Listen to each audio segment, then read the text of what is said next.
Et le commandant du Belém, Aymeric Gibet, était avec nous tout à l'heure. Il est revenu sur la symbolique du transport de la flamme sur son navire à l'histoire pluriséculaire. Écoutez. Oui, c'est vrai que c'était une évidence quand on pense au symbole que ça peut être, ce monument historique français qui a le même âge que les Jeux Olympiques, qui est une création de Pierre de Coubertin français. Il y avait une évidence pour que le Belém puisse transporter cette flamme. Donc on est tous conscients du moment historique qu'on va vivre à bord.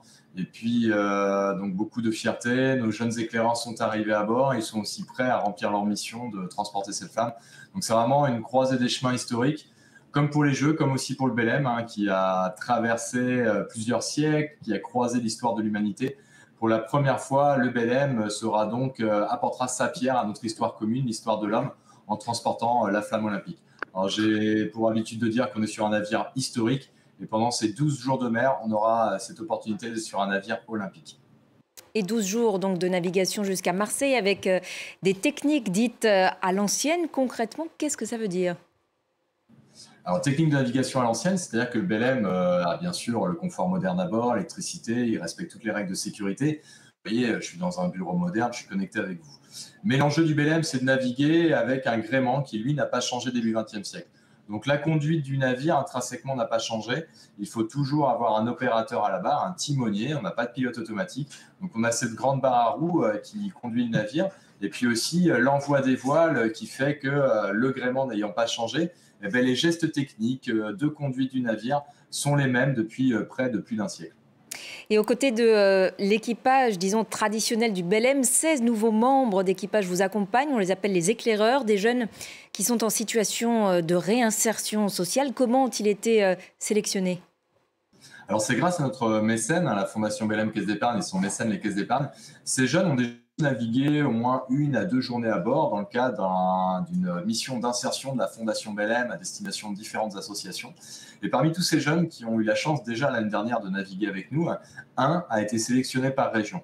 Donc c'est vraiment quelque chose d'extraordinaire qui leur a été proposé, de leur dire écoutez, on a vu que ça vous plaisait, que vous avez envie de voir un petit peu plus loin cette aventure Belém avec nous.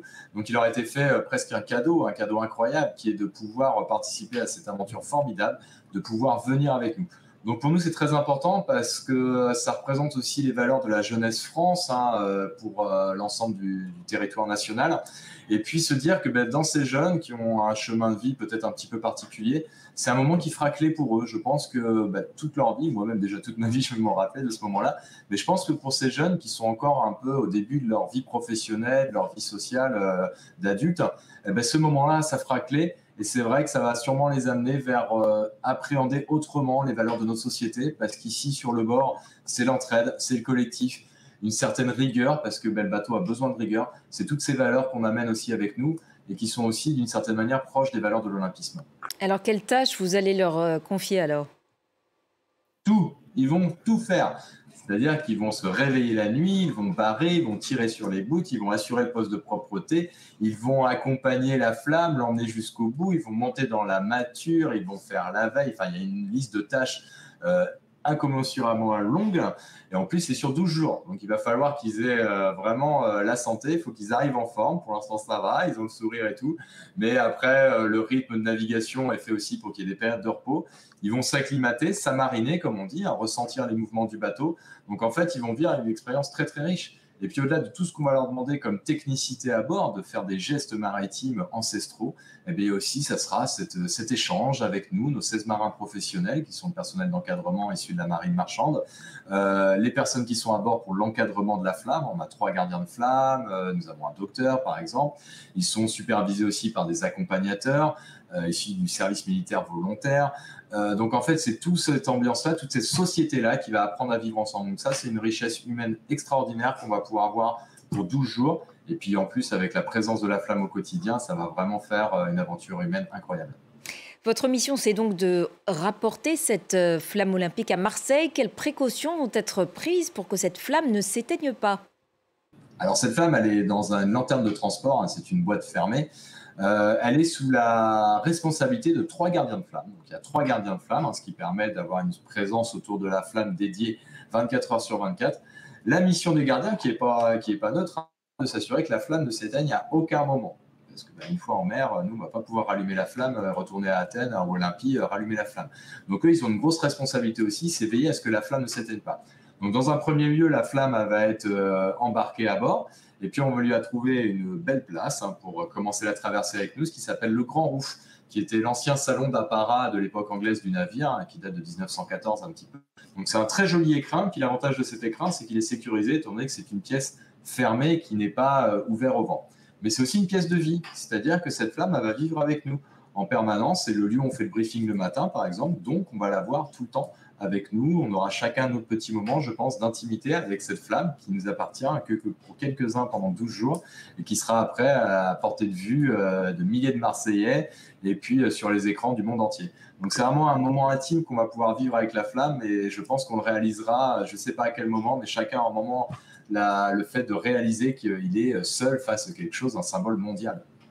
Alors après un périple de 12 jours, l'arrivée sera sans aucun doute spectaculaire à Marseille. Comment va se dérouler cette arrivée dans la cité phocéenne? Alors c'est d'abord une belle fête maritime parce que ça va commencer sur l'eau avec plus de 1000 bateaux qui vont donc suivre le Belém pour faire une grande parade. Donc ça fera un serpent gigantesque de tout le long de la rade de Marseille, entre le Frioul et Marseille. Le Belém, bien sûr, sera en tête avec l'eau devant lui pour pouvoir arriver. Et à un moment, le Belém, la parade se terminant, affrontera son destin sur cette entrée du vieux port de Marseille. Donc imaginez passer au pied du rempart, du fort, du Pharo, arriver sur notre dernier virage sur bâbord et se présenter entrée du vieux port, la Canebière au fond. Cette avenue qui symbolise les derniers mètres de cette mission exceptionnelle qui a été confiée au Belém. Et puis Belém fera peut-être les 300 mètres ou 500 mètres les plus importants de sa vie depuis longtemps, où il sera à l'attention du monde entier et il pourra donc débarquer cette flamme. Alors nous, on s'attend à avoir beaucoup de monde sur les quais et ça s'est confirmé. On sait que les Marseillais vont venir vraiment très très nombreux accueillir cette flamme. Ça sera une grande fête aussi après à terre parce qu'il y a un grand concert, un spectacle, feu d'artifice, etc. Donc je peux pas encore tout dire, etc. Puis nous, on se garde une certaine surprise. On a envie d'être surpris par les Marseillais. Mais ce qu'on est sûr, c'est que ça va être une grande fête populaire. Et voilà donc pour cette interview du commandant du Belém réalisée un peu plus tôt dans la journée et rendue possible grâce au chef du service sport de France 24, Benoît Perrochet. Grand merci à lui.